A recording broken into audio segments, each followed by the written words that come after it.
si bismillahi rahmani rahim pare ko si alhamdulilahi rabbil alamin comme nu mu koy defee saa su nekk léegi nu daal di fas yéene ñëw daal di def benn waxtaan bu gaaw rek daa def benn waxtaan bu gaaw daal di wax à propos de la situation qui se passe à présent comme nu ma koy waxee rek la situation de ce pays que souvent on se pose des questions. Quelle est l'idée de ce pays et est-ce que ce pays vaut la peine, vaut la peine même d'être libéré ou bien vaut même la peine d'avoir des combattants ou bien même vaut la peine de passer des revendications, quel que ce soit quoi. Parce que ce peuple, comme je le dis souvent,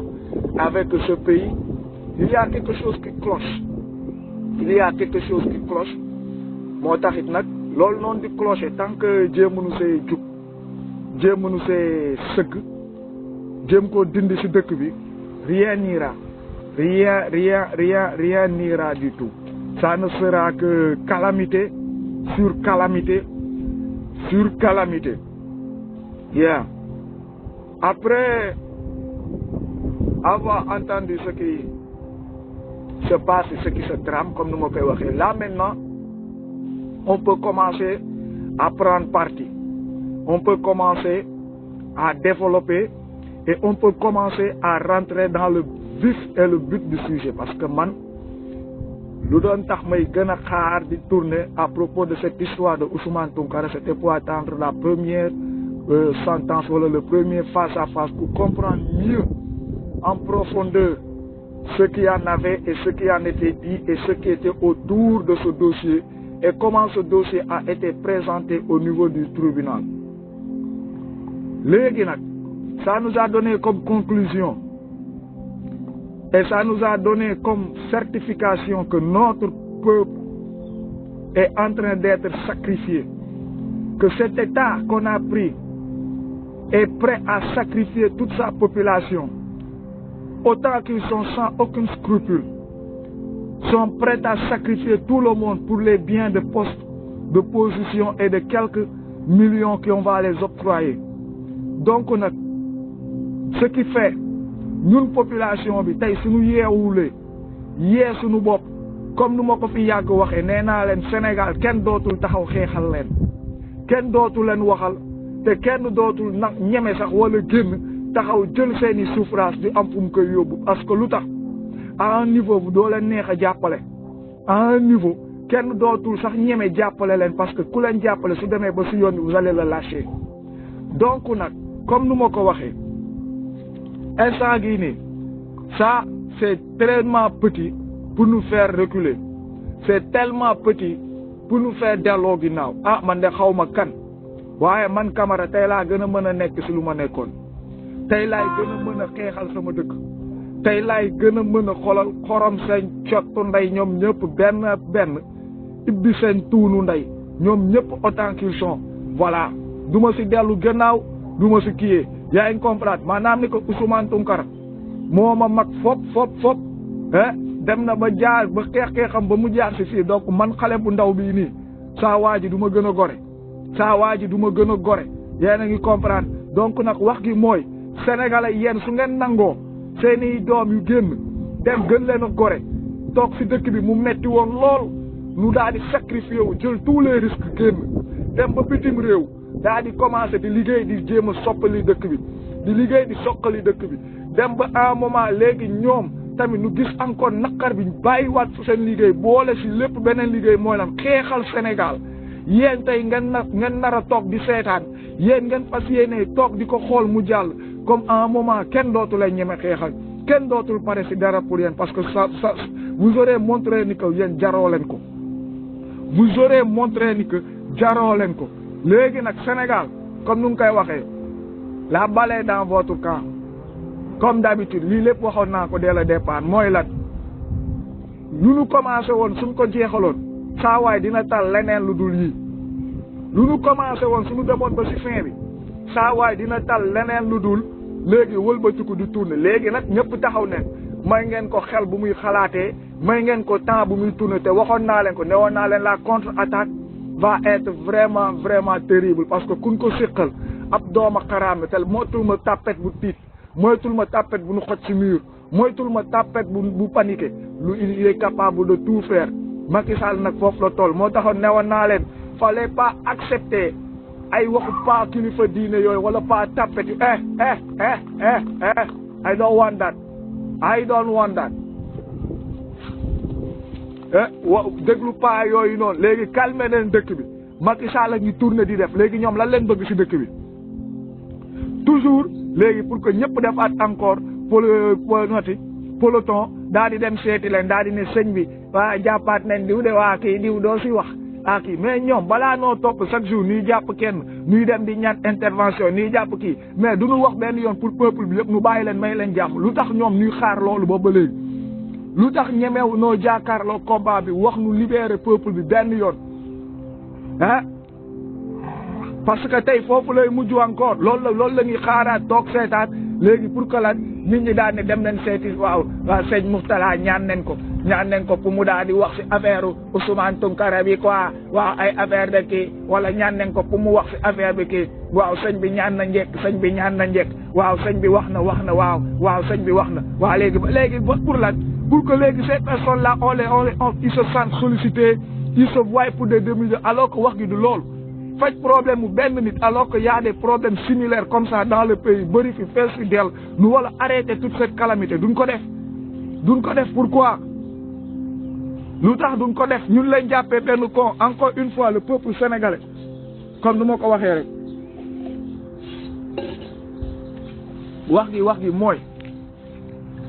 wax gi mooy nit ñi nañ yee seen bopp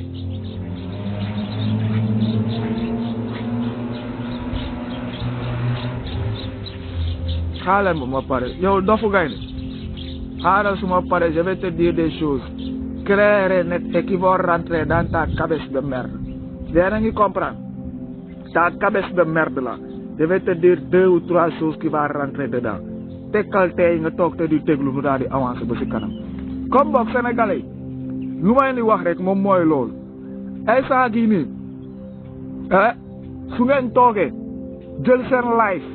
ngeen def ko sur ay supposition wala ngeen toog di ko nattee ci nit ki comme nu ma koy waxee rek da ngeen di wonewaat encore seen tolluwaay vous montrez encore votre immaturité te tamit luy metti ci yéen lay jóge comme nu nga koy waxee su sénégalais yi ñëpp xofee wala su gars yi waa ñu jug pour xeexal leen wala ñu jug pour waxal leen ñëpp xof waxal leen ñëpp tiit pour ñëw taxaw xeexal Sénégal di ngeen am sérieux problème parce que yéen a càng foofook ñoom yéen a nekk foofook ñoom yéen ay dund foofook ñoom encore ñun xam nga lan leen mën góorgóorlu nekk fi ab sagaru wecc ci ñuy fortaatu fii xaar leen ngeen di woo di ñaanaatu ñu leen siy sarax yéen a ngi comprendre di leen ñot di wala di leen jaay ay diw américain diw Angleterre waaye diw France ke diw Montpellier wala effet yu demee noonu loolu leen mën si yéen de alalu àdduna nag di leen ko dimbali loolu ça ne veut pas dire que dimbali nañ leen ku lay dimbali da lay won yow noo mën a amalee sa bopp ku lay dimbali da lay won yow noo mën a demalee sa bopp c'est pas kuy jug di la yónnee wala kuy jug di la wari wala di la wéef chaque instant kooku noonu du ku lay dimbali léegi nag ñun suñu combat dafa différent gis ngeen su ngeen di dem di grève xam nga day am ñuy taxaw si côté gi li sànni lu tax su ngeen di dem di grève wala ngeen di marche wala ngeen di def dara policiers yi suñu taxawee yéen du ngeen daw dem sànjaafu leen ñu daal di leen jàpp yéen ñëpp di ngeen di taxaw fee di sànni xeer ñoom ñu taxaw fee di sànni lacrymogène jàpp leen ni que ñun suñu combat activistes yi tamit noonu la demee yéen ay policiers ngeen di sànni xeer ngeen di sànnanteel xeer ak ay lacrymogène ñun nguur gi la ñuy sànnanteel xeer ak ay lacrymogène donc ñun duñu ñëw rek sànjaafu daal di ñëw daal di ne ok dañuy ñëw non dañuy toll fële tamit di sànni suñuy xeer nguur gi tamit di lijjanti ay ñun ça c'est notre combat c'est à notre niveau chacun fait ces choses à leur niveau yàlla ñun may nañu ñun ñu mën a toll à distance jàkkaarloog ay doomu xaraam wax ñun lu ñu xalaat wax ñun lu nekk suñu xol loo xam ne que may ko ay nit yu nekk ci biir dëkk bi parce que daa am dictature et c'est comme ça qu'on se complète ku nekk def son travail à son niveau mu daal di matal lu ñuy matal daal di dem libérer ce pays ci diggante suñu boroom ci diggante ñun ak suñuy doom ci diggante ñun ak suñu ëllëg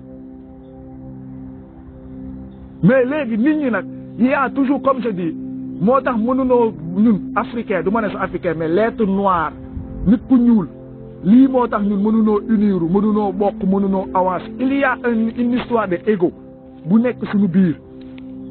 te ego bu nekk suñu biir dafa rëy à un point boo xam ne ni que tant que jànguñu koo toj di ko wàccee on ira nulle part parce que tey jii nii nit dina ñëw sax di la yee di la wax lu am fulla di la wax lu am xalaat ngay jéem a xool yow ay pou yooyu jéem a génnee si moom pour bañ a déglu lu mu lay wax bàyyi dof bu ñëpp bañ dof bu ñëpp di moytu sax mën na toog di wax ay dëgg si ginnaaw yow nga jël sa nopp nga ubbi toog di déglu loolu leen naan nite foofu leen nu wuute looloo tax tey Sénégal lu bëri dina nu échappé nit ñi dañuy toog ñu leen di wax ay waxu nit mais ñoom au lieu nuy déglu yow wax gi jéem a analyser yow fu ngay waxee mais dañuy jéem a jël personne bi pour bëgg ko analyser juger waale si waxam pour mën a léegi ñoom lu ñuy prouver seen bopp. Et comme ça dans ce pays-là comment allons-nous changer ce pays? Comment allons-nous développer ce pays? C'est impossible. C'est impossible. léegi nag man damay ñëw ci benn parenthèse parce que comme ni ma ko waxee tey live bi narul yàgg yooyu damay ñëw ci parenthèse ce petit con là bu ñëw fii di jéem a am lu muy expliqué je sais pas xaw ma nee na mooy dofu gaynde xaw ma kii yow sooy dofu ñun ñooy dofu Sénégal yow da nga naan ma ay dofu gaynde nous sommes des fous blindés du Sénégal déggoo lu ma wax de duñ see blindé ba suñuy dox suñuy ne doon xoolee da nga xam ni ko mooy loolu nga daal di ne comment ton message va passer soo si boolee di kii déggoo lu ma man ñu may xorom seen ndey ñooy suñu problème ñooy problème mu message bi sax ñii may xorom seen ndey di wax ak ñoom boobu ba léegi suñ ma tooñuloon tey jii nii man tal naa leneen ba di leen waxal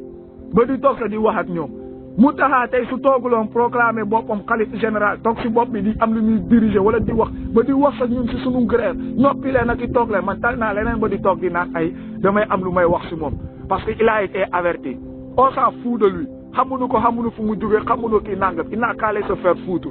léegi nag ñooñu ñoon nag may wax di xorom seen ndey ñoo tardeel dëkk bi que nit ñi bëgg ko que nit ñi bañ ko que nit ñi bëgg koo nangoo xool la vérité en face moo fi nekk wiiri jaari ndaare nee naa leen sunu naqar bi tant que demuñu ba gis la vérité nangu ko si lii la ñuy continuer point barre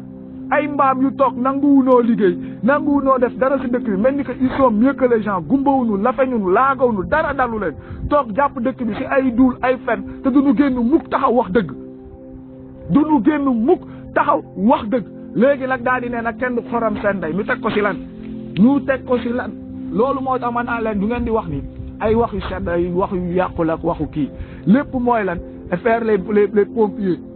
faire les médecins après la mort daal di xaar ba dara am si dëkk bi ba nit ñi dee wala mu am problème wala nu daal di jàpp nit ba dugal ko kaso ñuy soog a génn li médiatiser ko nag waaw xalif bi moo ngi ñaan njekk waaw xalif bi waxtaan naa kii xalif bi balaa moo ñaanal njekk ay benn nit ay ñaari nit lu tax tey jii nii du taxaw si ay di génnee ay xutba di ñaanal njekk tout le pays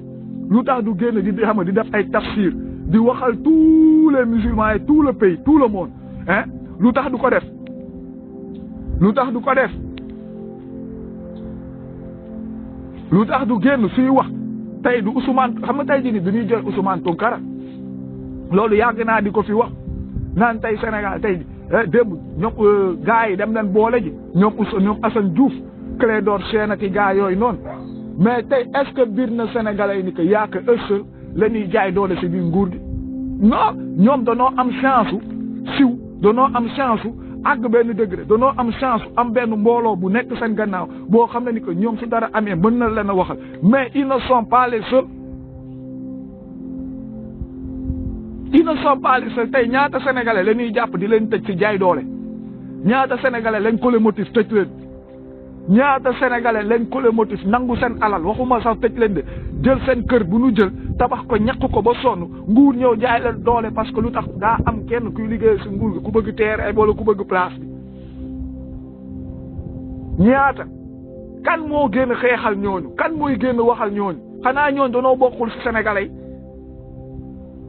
donc am na loo xam ne su continuer te xeexuñu ko si base bi teel koo xeex pour tout le monde di xaar ay nit yu ñuy sélectionné pour génn wax ko loolu noonu c'est de la politique c'est toujours de la politique pour faire voir aux gens ni que nous non c'est de la politique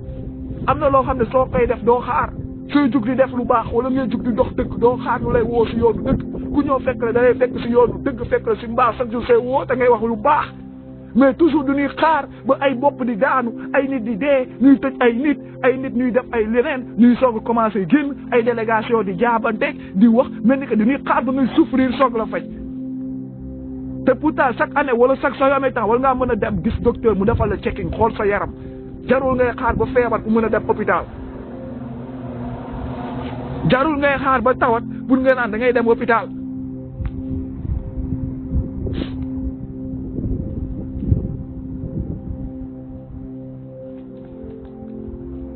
nous sommes dans un pays boo xam ne ni que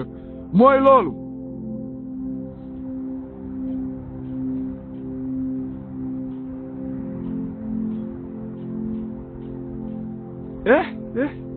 déggoo leen woo leen wax de man de dama leen naan man Camara l'État a mis en branle je ne sais pas l'État a mis pas seulement en branle kaay ñoo tur yooyu ngeen di lim de